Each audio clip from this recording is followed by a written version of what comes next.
Merci beaucoup pour votre accueil. Simplement pour me présenter en quelques mots, parce que je débarque un peu, hein. Donc, je viens de Bruxelles et je travaille sur les questions liées au complotisme depuis plusieurs années maintenant.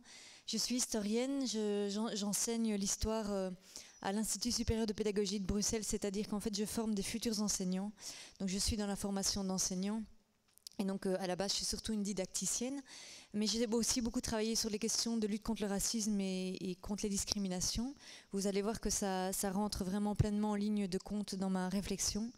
Et j'ai travaillé par ailleurs, c'est le troisième élément que je cite toujours, outre ma casquette de prof et ma casquette de chercheuse sur le racisme, c'est que j'ai travaillé beaucoup sur les questions de propagande, parce que je me suis notamment...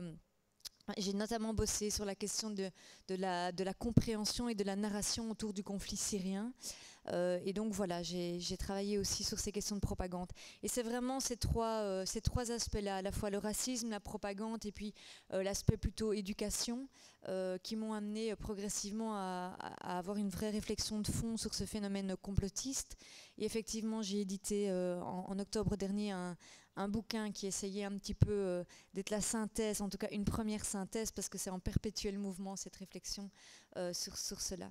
Alors ma perspective, mon angle d'étude, c'est une perspective politique du complotisme contemporain, c'est-à-dire que j'essaye de comprendre pourquoi est-ce que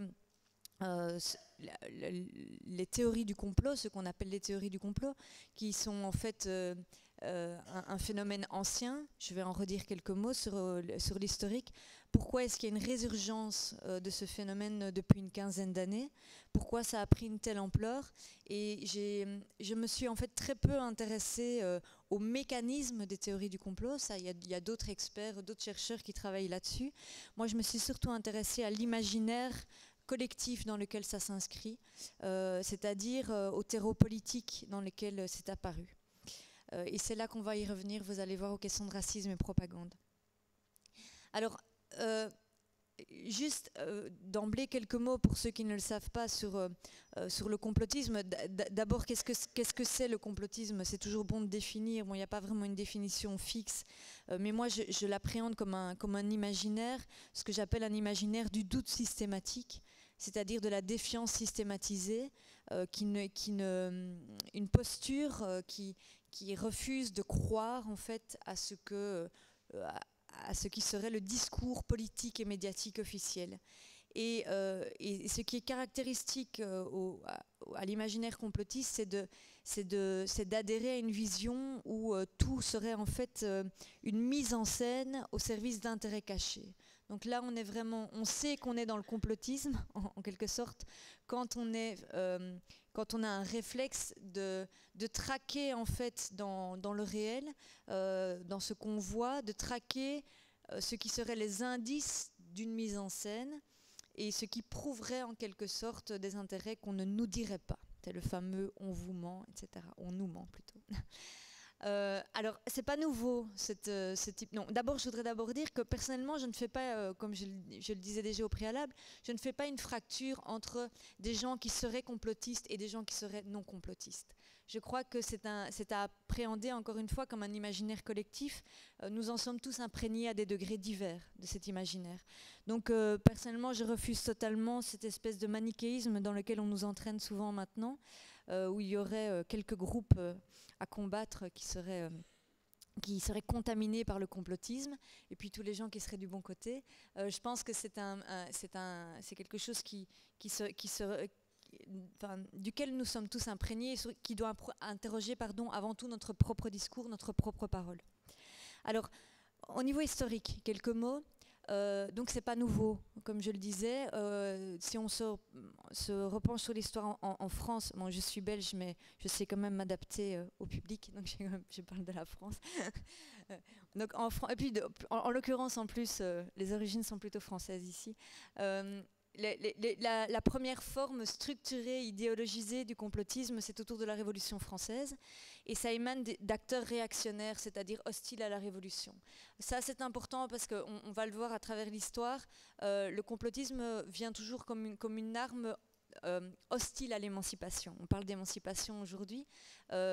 Généralement, ce sont des acteurs politiques qui veulent discréditer des mouvements d'émancipation et donc qui les fustigent en disant qu'en fait, ce n'est que précisément mise en scène au service d'intérêts cachés. Au moment de la Révolution, ça vient donc de forces hostiles aux forces révolutionnaires. Et je vais laisser les jeunes au-dessus s'installer parce que je suis quelqu'un qui perd très très vite ma concentration quand il y a du bruit.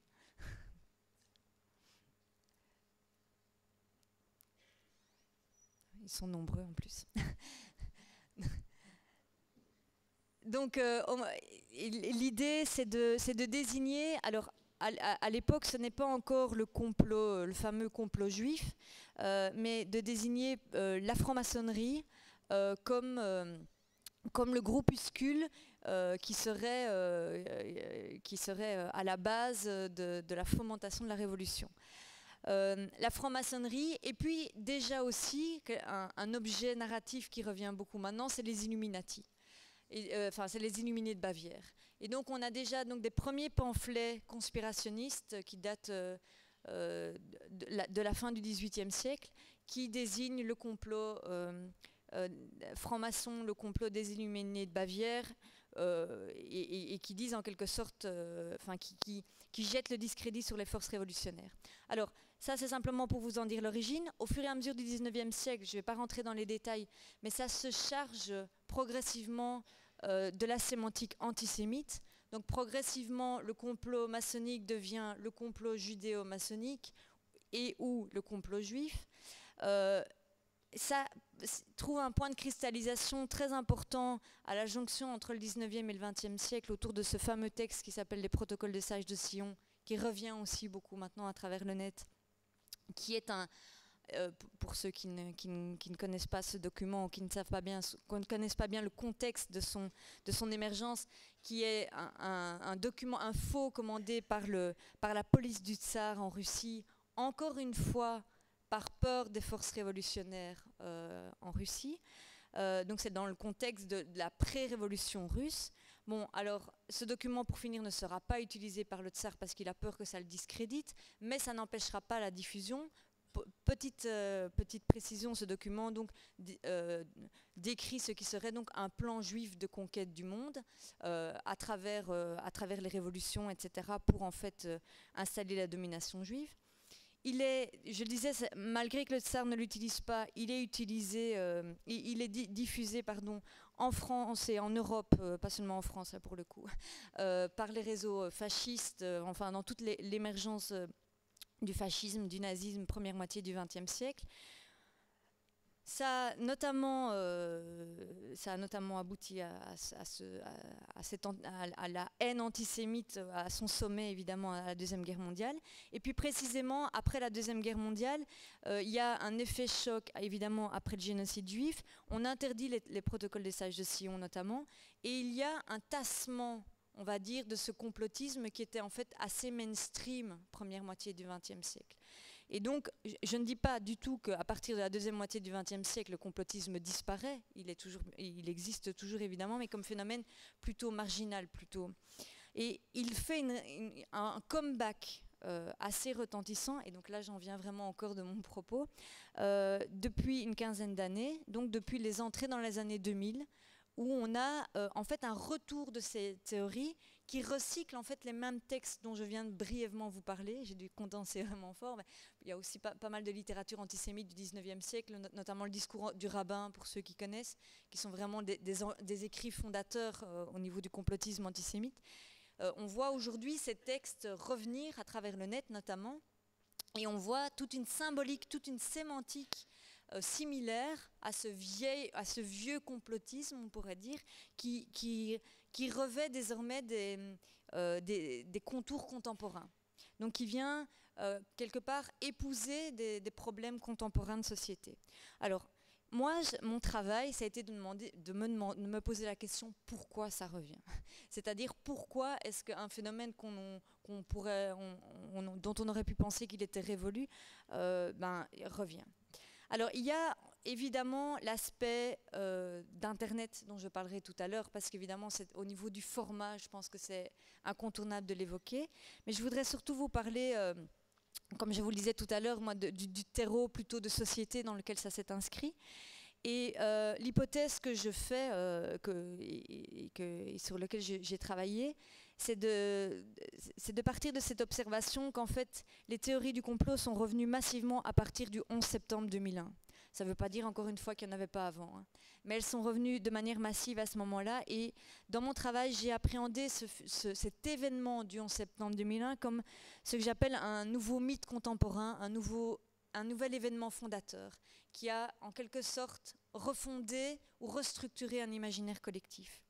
Alors, je ne vais pas vous parler du 11 septembre 2001 sur le fait en lui-même, c'est-à-dire les tours jumelles qui ont été touchées, et puis le Pentagone, etc. C'est-à-dire que les détails techniques des faits, ce n'est pas du tout mon domaine, évidemment.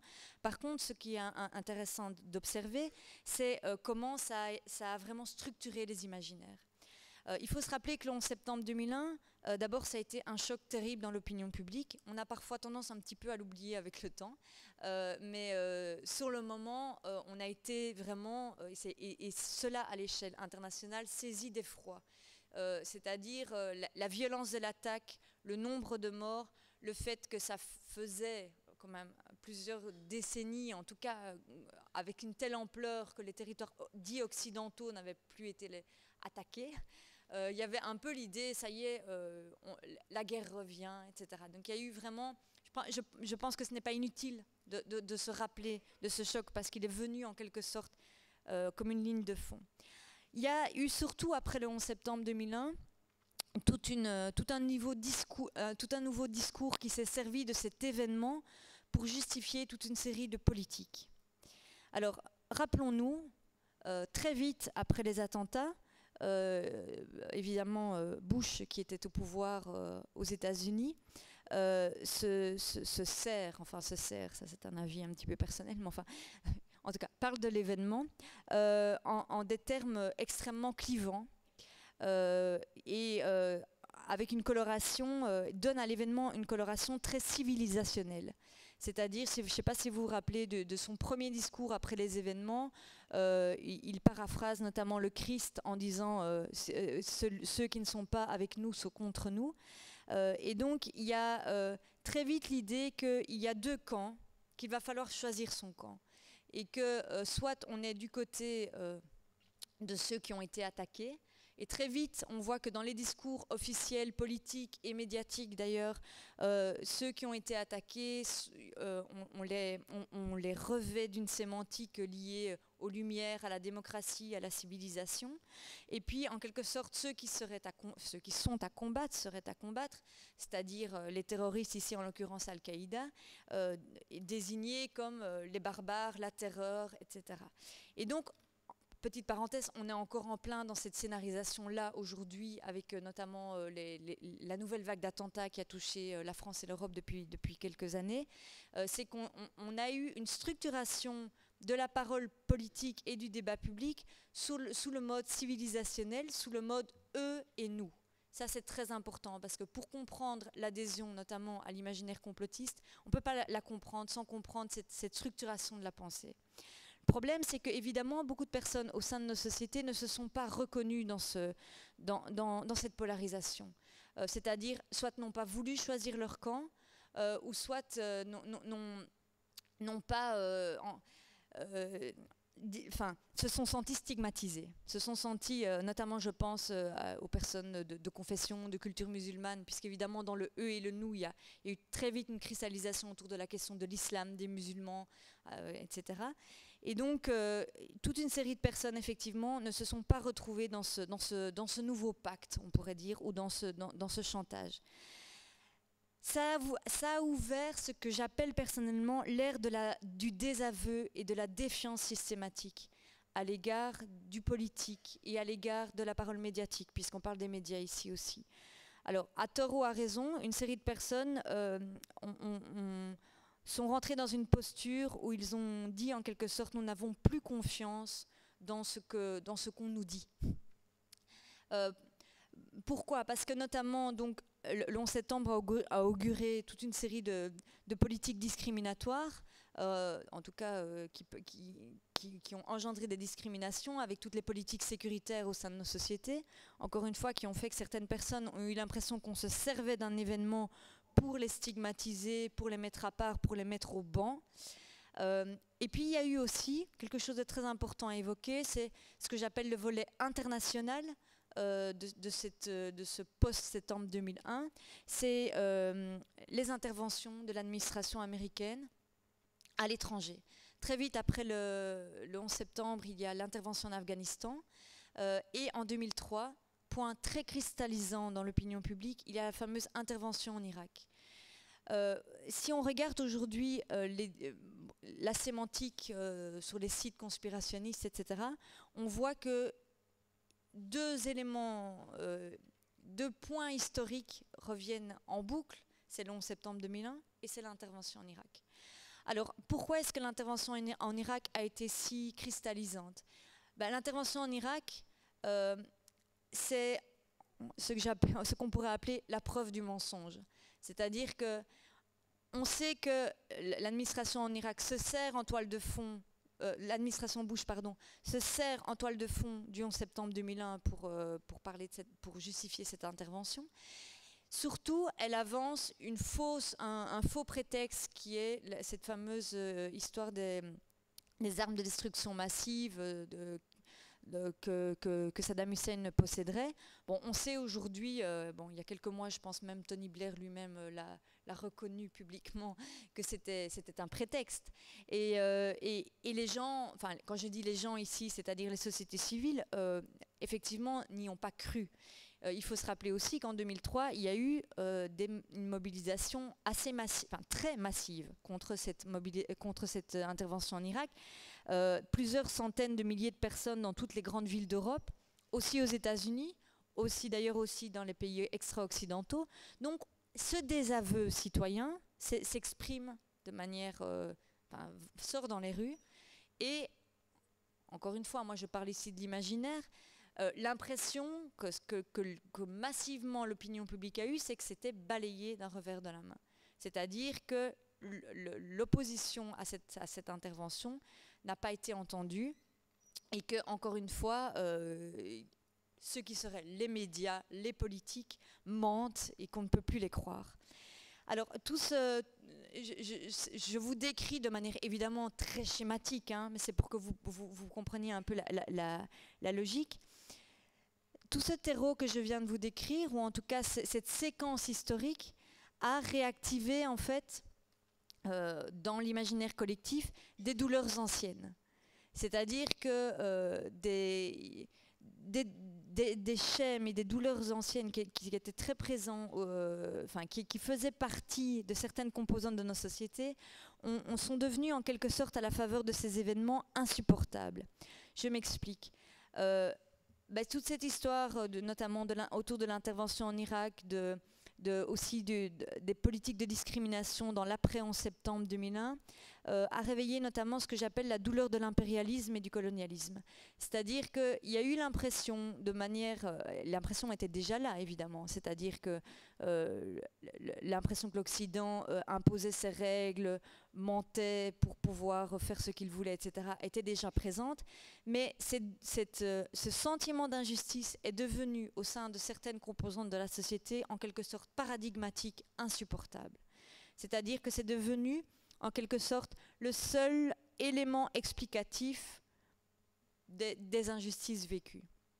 Et donc, ce registre-là, ce registre de ce que j'appelle notamment la posture anti-impérialiste, mais rendue paradigmatique, rendue centrale, rendue viscérale, est quelque chose qui est au nœud, notamment, de l'adhésion aux théories du complot. La posture très anti-américaine d'une part, régulièrement aussi, et ça c'est important à souligner, associée avec un basculement sémantique entre le rejet des États-Unis ou de la politique américaine vers le rejet d'Israël.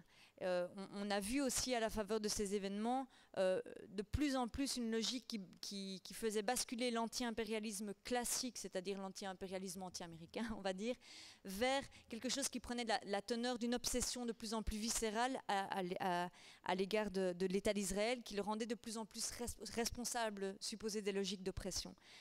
Petite parenthèse, ici vous pouvez déjà, j'imagine, voir que ça peut ressusciter des logiques de pensée antisémites. C'est-à-dire que d'une critique de pouvoir ou d'une critique d'une logique de pouvoir, là, donc en l'occurrence de l'impérialisme occidental ou de la critique même de l'injustice vécue en Israël-Palestine, certains, à la faveur de ce que je vous ai décrit, ont basculé dans une sémantique qui de plus en plus devenait en fait antisémite. C'est-à-dire, ça c'est la fameuse idée du lobby juif, etc., qui est devenue un point de cristallisation important. Par ailleurs, donc ça c'est la première chose, je vous ai dit, ça a réveillé cette douleur de l'impérialisme, du colonialisme. Par ailleurs aussi, il y a eu de plus en plus réveiller la question identitaire et civilisationnelle que j'évoquais tout à l'heure. Je vous disais, Bush a dit en quelque sorte, vous choisissez votre camp, soit vous êtes avec nous, soit vous êtes contre nous. Tout ça est venu réactiver le vieux schéma, qui est en fait un vieux schéma au niveau historique, civilisation-barbarie.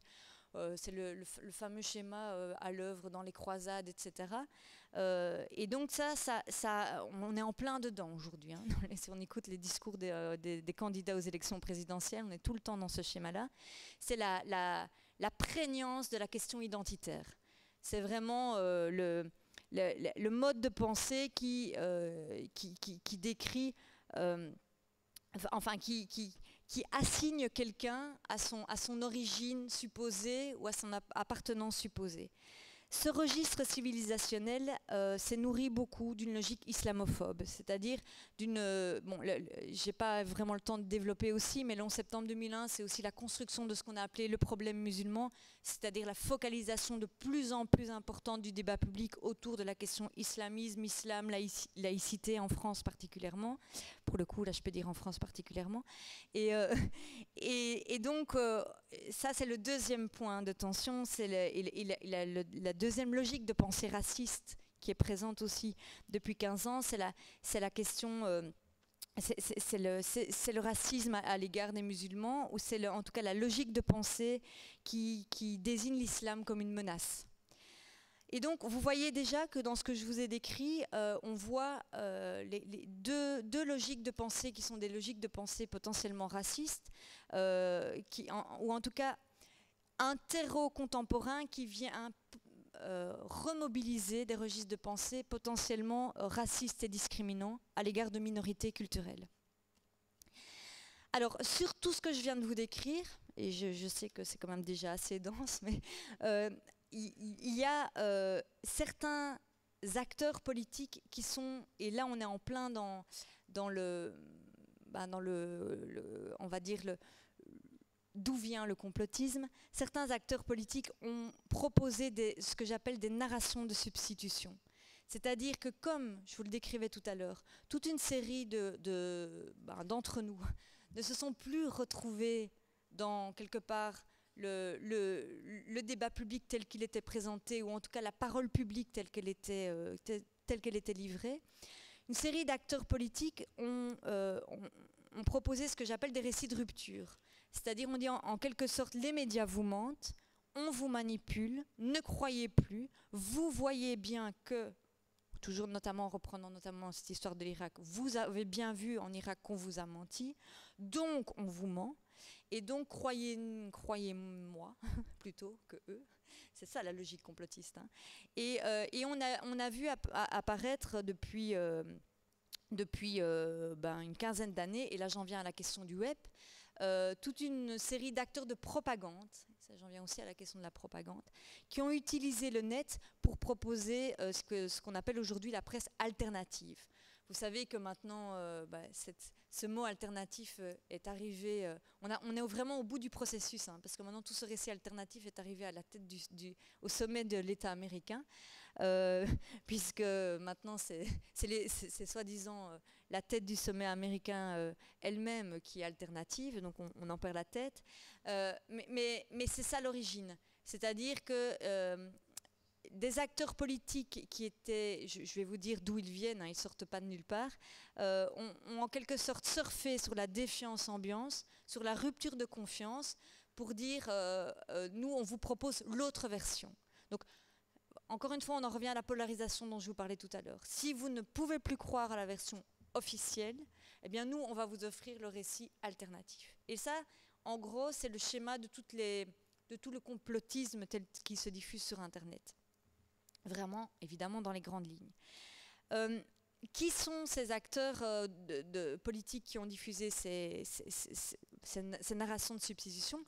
Eh bien, ce sont classiquement, en fait, là on en revient aussi à des choses assez classiques d'un point de vue historique, des acteurs de propagande.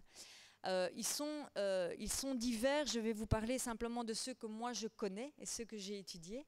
Il y a notamment, évidemment, comment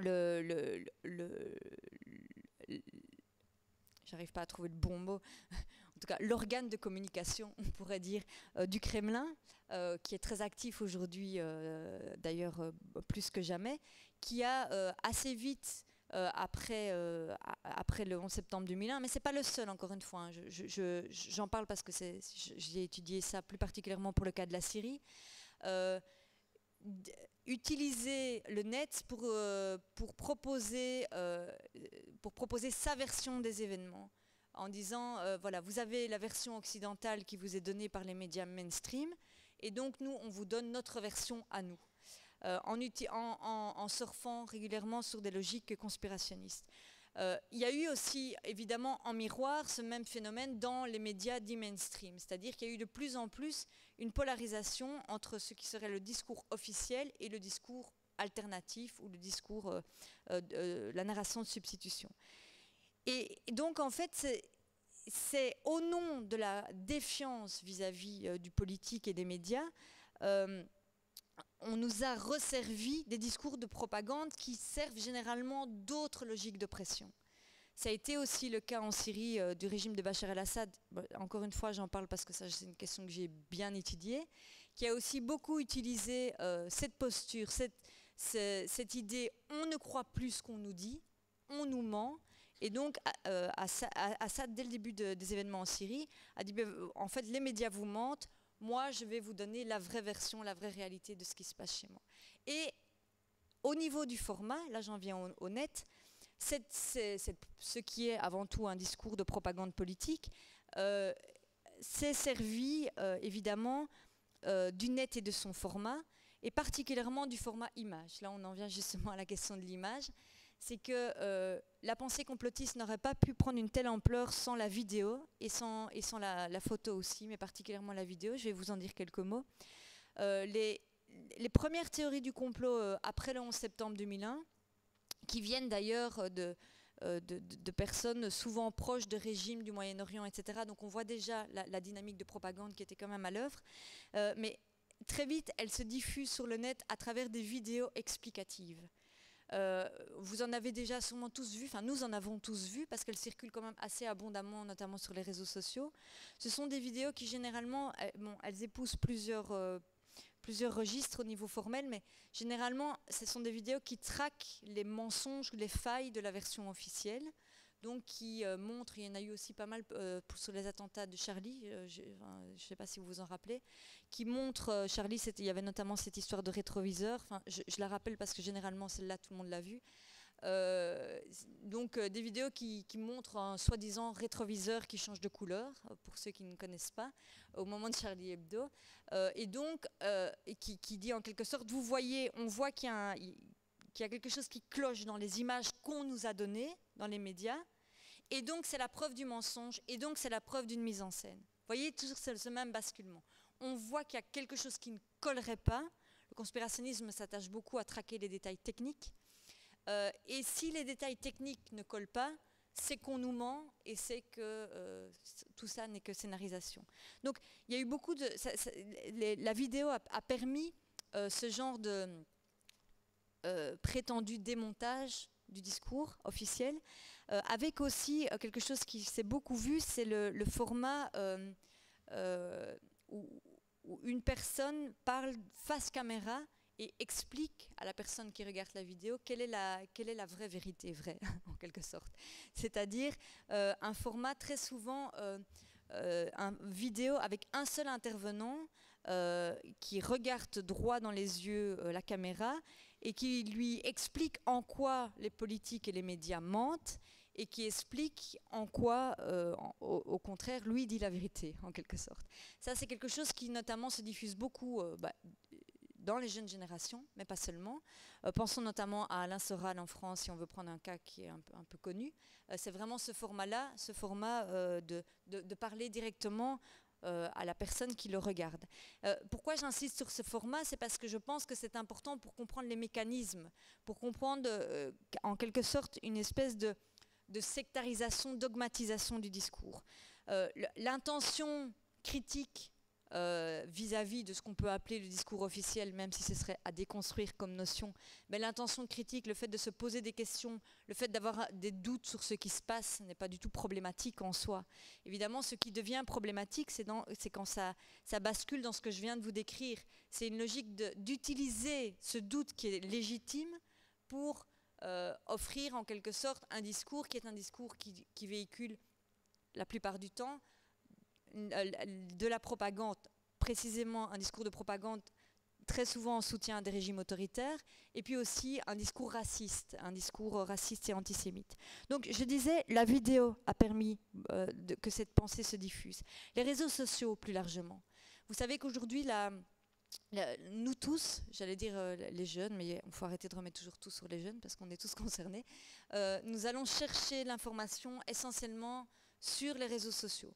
C'est-à-dire que même le fait de passer par des sites internet, de surfer, comme on disait avant, se perd. C'est-à-dire que la porte d'entrée est souvent le fil d'actualité Facebook ou le fil d'actualité Twitter. Ça change notre rapport à l'information, évidemment. Et ça aussi, certains acteurs politiques l'ont compris. En privilégiant par exemple le format photo ici, le format image. Vous savez, c'est quelque chose qui se répand beaucoup sur Facebook notamment, ce sont ces fameuses images qui sont associées à une phrase. Donc on voit une image et on voit un slogan ou une phrase qui prétend donner un petit peu souvent la clé d'une situation. J'ai pas le temps ici malheureusement de vous donner des exemples, j'en ai déconstruit quelques-uns, si vous pourrez retrouver ça sur internet, je pense que c'est sur ma page Facebook. Mais c'est intéressant à analyser précisément. On fait de la on fait de la déconstruction de Facebook sur Facebook. Non, mais c'est intéressant à analyser en termes de support, en fait. C'est-à-dire en quoi, comment certains acteurs politiques ont compris que le net et son format pouvaient être un vecteur de diffusion. Quand je dis certains acteurs politiques, ils sont variés. Hein. Je vous parlais tout à l'heure des acteurs de propagande, notamment ceux qui soutiennent des régimes autoritaires, etc. Bon, on a aussi,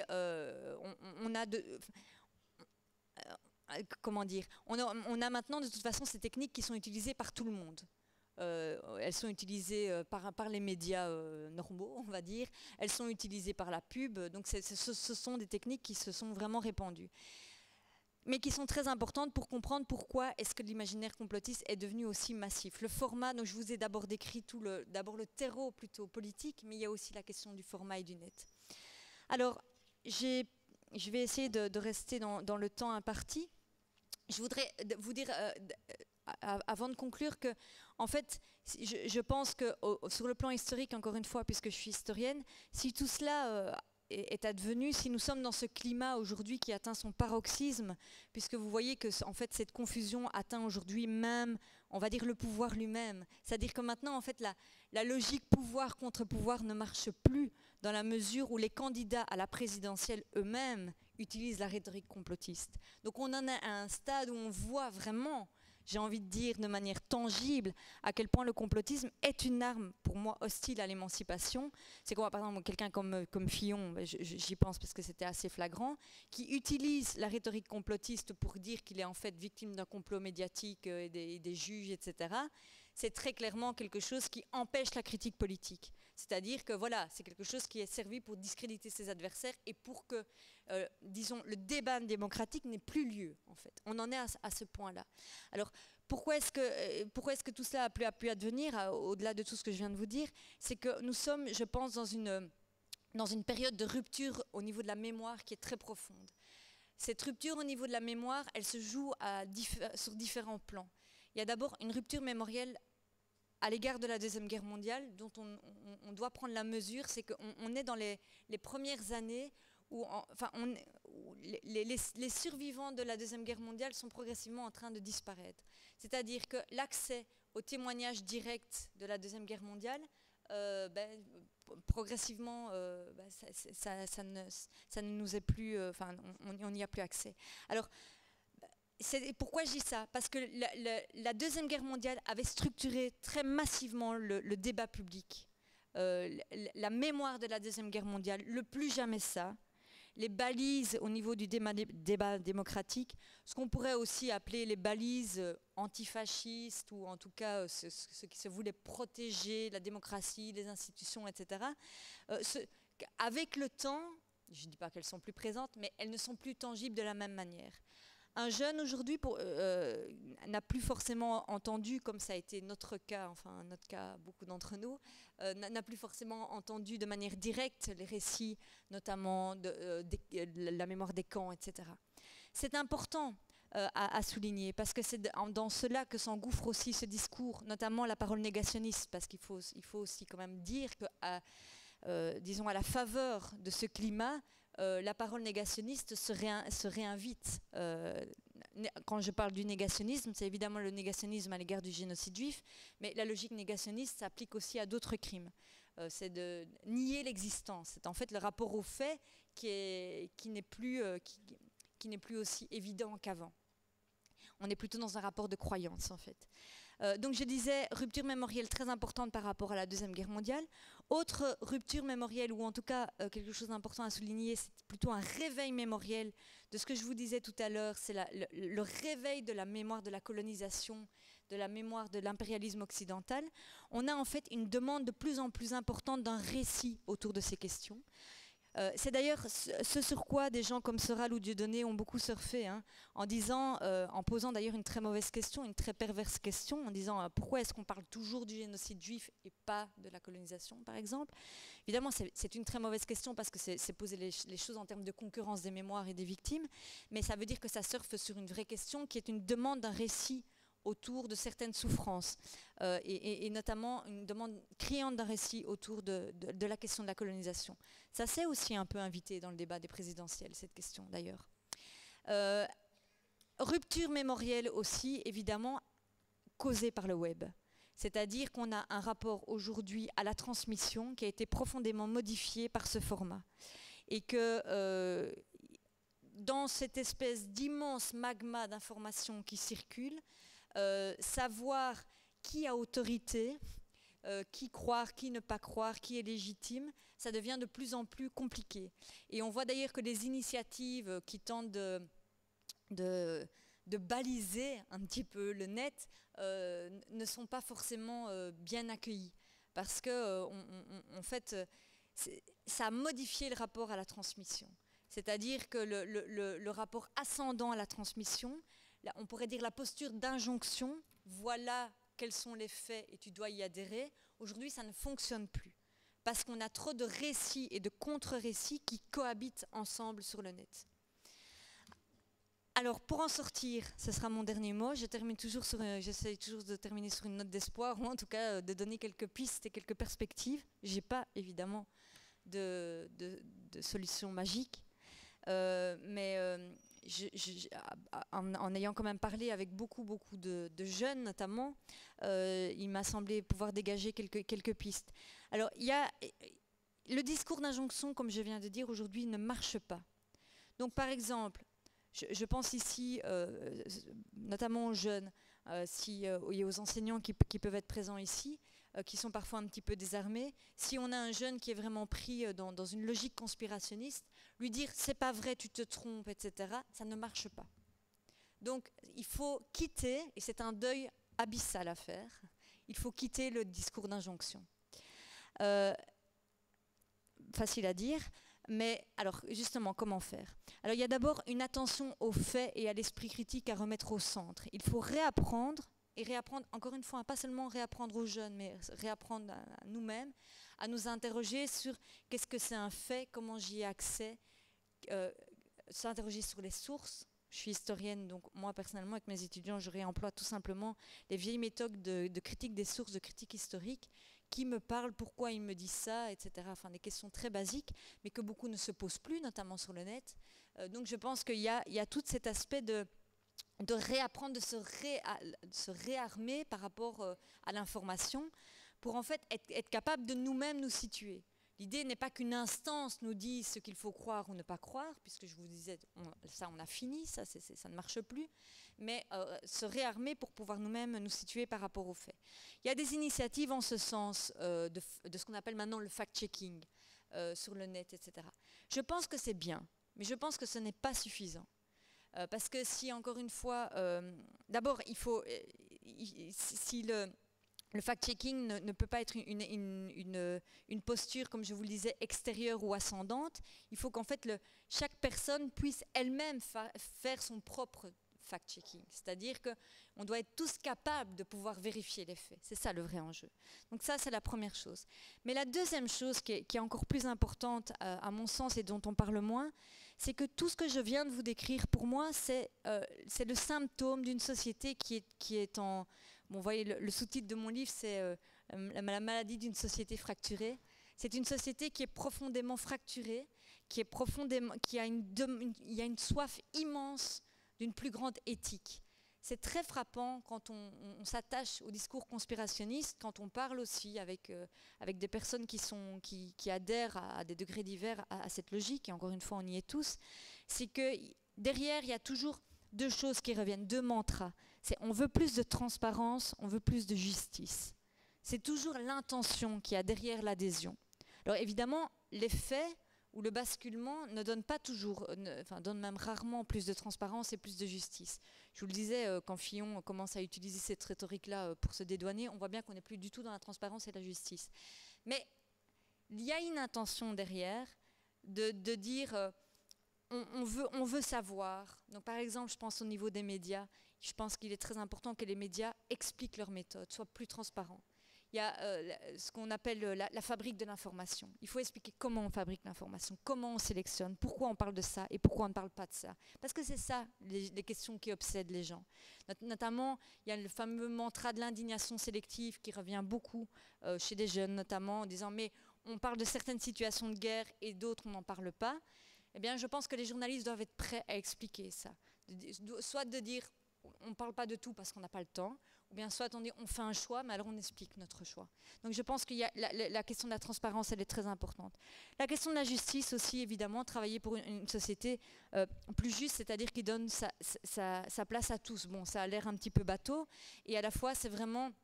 une ligne de fond aujourd'hui. Je pense qu'il y a énormément de personnes, et en ce compris beaucoup d'entre nous, qui ont le sentiment soit d'être mises au banc, ou soit que leur action contre l'exclusion de certaines composantes de la société ne porte pas de fruits, est vouée à l'échec.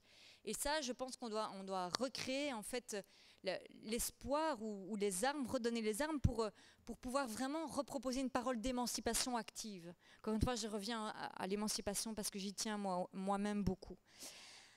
Tout ce que je vous décris là, c'est avant tout pour moi une interpellation envers nous-mêmes. C'est-à-dire que si le discours d'injonction ne marche pas, c'est-à-dire que tout ce que je suis en train de vous dire, c'est avant tout, à mes yeux, une interpellation envers ma propre parole, ma propre conséquence, ma propre cohérence.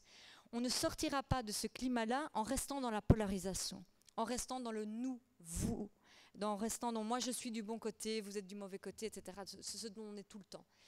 Et c'est là que le chantier est à la fois abyssal et passionnant, et j'ai envie de dire revigorant, c'est que c'était une interpellation envers nous-mêmes.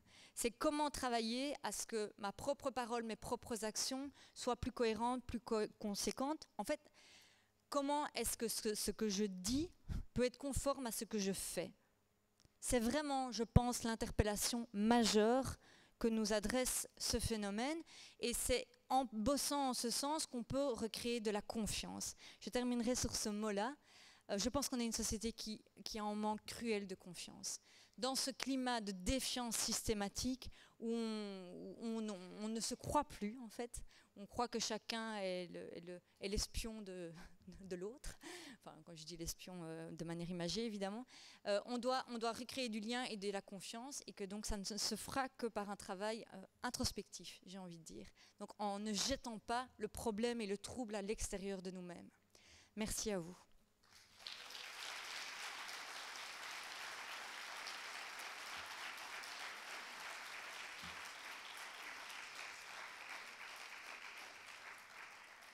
Merci Marie Pelletier. Alors, comme je l'avais indiqué en introduction, et là, est-ce qu'il y a quelqu'un qui veut... Simplement, je prends les questions et puis je réponds après. Comme je le disais avant cette intervention, je vous propose qu'on recueille quelques questions, peut-être 2, 3 ou 4, qu'ensuite Marie puisse y répondre, qu'ensuite on puisse faire une petite pause de 5 minutes pour ensuite donc donner la parole à François Bernard Huyghe qui nous a rejoint pour son intervention sur la désinformation, sachant qu'ensuite vous pourrez ensuite poser les questions auxquelles vous n'auriez pas eu de réponse dans le cadre de la table ronde. Alors, les micros sans fil sont... Voilà. Merci Céline. Donc on a un certain nombre de questions. Juste à droite, tout en haut et en haut. Voilà. Et encore un haut. Donc on a 4 questions. Donc Marie va prendre note. On va vous proposer une réponse.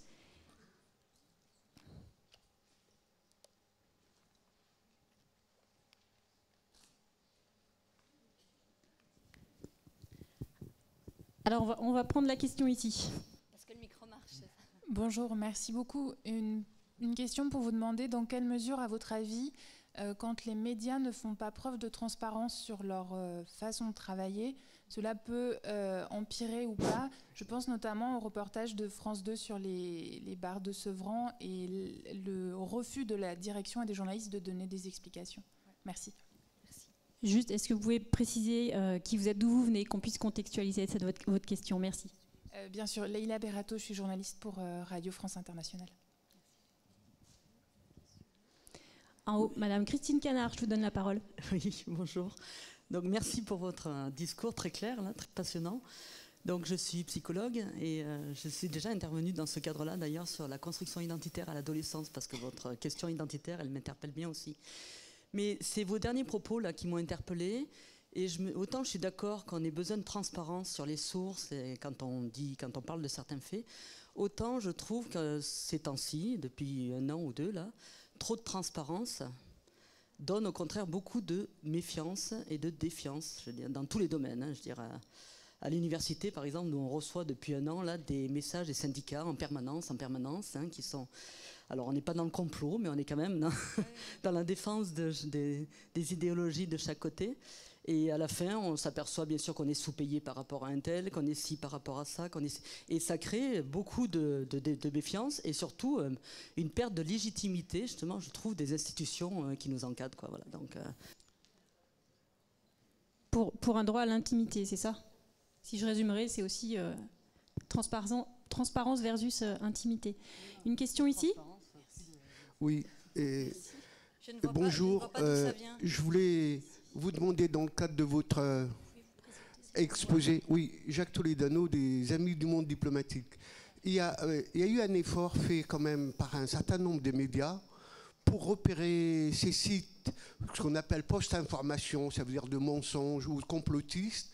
Je crois que c'est plutôt à ceux qui sont vraiment démocrates, les instances publiques ou les universitaires, d'entretenir ces sites et de dire et d'informer. Ça veut dire c'est important qu'il y ait quelque part un endroit où on peut repérer les sites dits complotistes, etc. Et ça, un individu seul, malgré toutes ses qualités, ce que vous avez dit, l'autonomie, les pièges sont tellement nombreux. Bon, merci. Alors, on va s'arrêter sur les questions. On a déjà beaucoup de matière. Merci de répondre.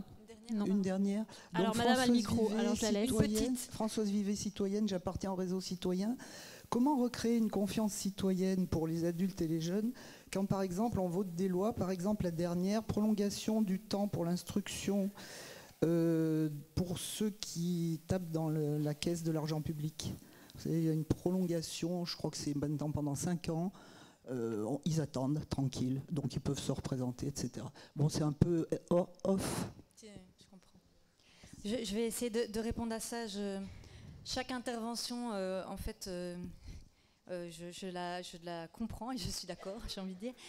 C'est-à-dire, d'abord la question de est-ce que le manque de transparence, en fait on a les deux pendant ici, avec les deux questions, le manque de transparence des médias n'a pas empiré, est-ce que les médias n'ont pas une responsabilité? Moi, évidemment, je pense que alors, c'est assez compliqué, hein, parce que parler des médias en bloc, je refuse de plus en plus de le faire, parce que justement, je ne veux plus être dans cette essentialisation, polarisation.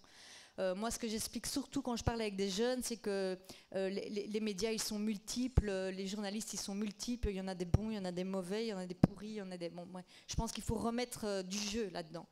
Mais effectivement, il y a une telle attente de transparence, il y a une telle attente de vérité, que maintenant, à chaque fois, j'ai envie de dire qu'on a la preuve qu'un média a fait une erreur ou a menti. C'est terrible dans ce contexte-là, notamment dans la jeunesse. Et notamment tout ce qui est perçu comme une parole oppressive. C'est le cas justement sur l'histoire du bar de Sevran. Là, c'est ce fameux reportage, pour ceux qui ne savent pas, de France 2 qui a fait croire qu'un bar était interdit aux femmes alors qu'en fait, apparemment, ce n'est pas le cas.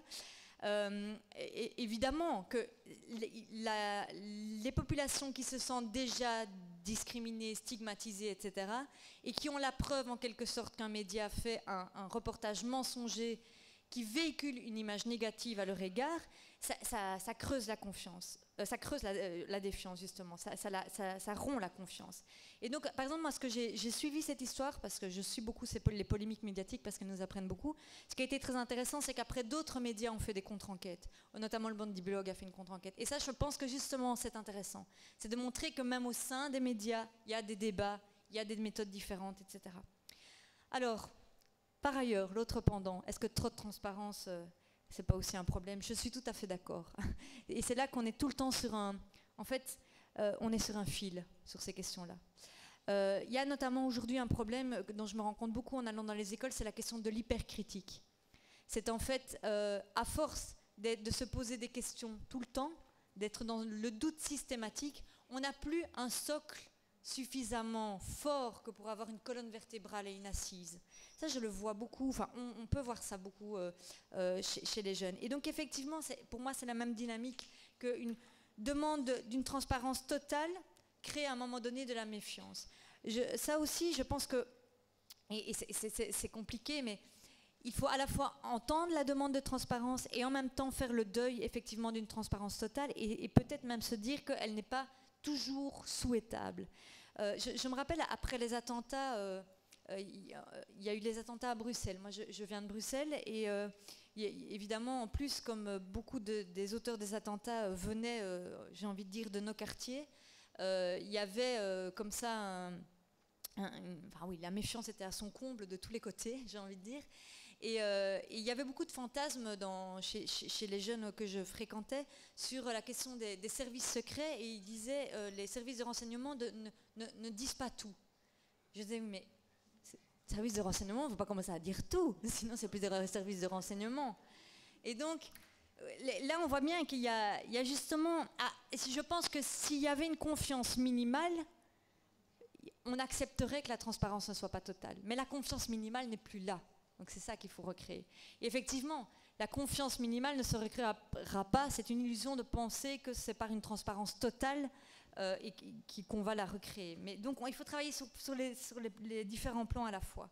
Mais je suis tout à fait d'accord que c'est un risque de perte de légitimité pour certaines institutions. Ce que vous disiez, monsieur, malheureusement je ne vous vois pas, c'est un petit peu gênant avec le jeu de lumière, mais enfin voilà, je vous devine. Je vois votre ombre. des initiatives, des instances publiques, des universités, etc. En ce sens, évidemment, elles sont tout à fait souhaitables. Simplement, ce sur quoi j'insiste toujours, c'est qu'on doit travailler à la formation. C'est-à-dire qu'on doit... parfois, je trouve qu'il y a encore toujours un réflexe de faire les choses à la place d'eux. Et que c'est un biais qui peut encore exister, mais chez nous tous, hein, encore une fois, je ne m'exclus jamais de ce que je critique. Et que donc, oui, on doit travailler à donner des outils. Oui, c'est utile aussi, par exemple, les sites aujourd'hui, moi je ne les fustige pas, les sites qui dénoncent les théories du complot, qui les démontent. Et certains sont très critiques en disant oui, c'est pas à eux à nous dire ce qui est vrai ou non. Si, moi je pense que c'est très utile que des gens travaillent à eux-mêmes faire le travail de vérification. C'est très bien, mais il faut savoir que certains jeunes, particulièrement et moins jeunes, de toute façon n'y croiront pas, puisqu'on est dans un mécanisme qui est de l'ordre de la croyance.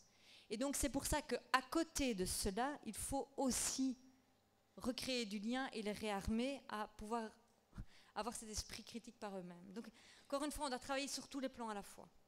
C'est pas soit, quoi. C'est ensemble. Votre question, madame, alors malheureusement, je ne suis franchement pas une spécialiste des lois françaises, donc je ne sais pas très bien à quelle loi vous faites référence, mais qui est effectivement tout un discours politique ou tout un arsenal législatif, etc., qui n'œuvre pas dans le sens d'une confiance citoyenne, c'est évident. Et que on le voit, on est maintenant vraiment dans une impasse, parce qu'on a à la fois un pouvoir politique qui rechigne encore beaucoup justement à plus de transparence et à plus de, comment on va dire, à plus de justice en leur rang, et en même temps, on a une demande de plus en plus prégnante. Donc, oui, je pense que, encore une fois, ça se joue à tous les niveaux, et qu'il y a une remise en question qui doit se faire à la fois de la part des médias, on le disait tout à l'heure, de la part du monde politique, mais encore une fois, ne croyons pas que ces questions sont extérieures à nous. Je pense qu'il faut quitter le discours qui est un peu... Enfin, c'est très paradoxal, parce que je dis il faut quitter le discours d'injonction, alors que c'est un discours d'injonction ce que je dis. Vous voyez qu'on y est toujours. Mais c'est un discours qui essentialise, qui parle des médias, des politiques. L'enjeu, je pense, c'est de retrouver un récit partagé, un récit inclusif, un récit dans lequel nous avons tous notre part et notre rôle. Ça a l'air un peu des bonnes paroles comme ça, mais ça se passe au quotidien, en fait, dans notre manière de parler. Et pour le moment, rencontrer beaucoup de gens, parce que j'ai la grande chance avec ce bouquin d'aller sur des terrains très différents. J'ai l'impression que quand on se parle de manière, comme nous venons de le faire à toute petite échelle, de manière directe et en mettant les choses à plat, la confiance peut se recréer. J'ai parfois assisté de manière très étonnante à, par exemple, des personnes qui étaient venues à mes conférences vraiment dans une optique très hostile, donc c'est-à-dire des personnes qui étaient vraiment prises dans une rhétorique conspirationniste de manière très forte, de manière très défensive, et puis qui, au fur et à mesure du dialogue, en fait, j'ai l'impression qu'on arrivait à recréer cette confiance minimale qui faisait qu'on pouvait se parler et qu'en fait on quittait ce nous et vous. Et donc personnellement j'ai beaucoup d'espoir en fait, et je ne suis pas désespérée du tout. Voilà, merci.